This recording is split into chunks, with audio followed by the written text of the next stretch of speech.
Around 400 years ago, I was born in the village of Kondapalli. After my parents, who were also known as Arshatriyas, emigrated from Rajasthan. Within a few years, I was both accepted and appreciated by the community.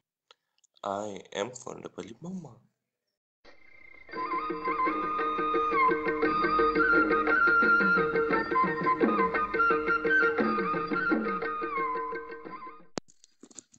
Kondapalli is located in Krishna district of the state of Andhra Pradesh, India.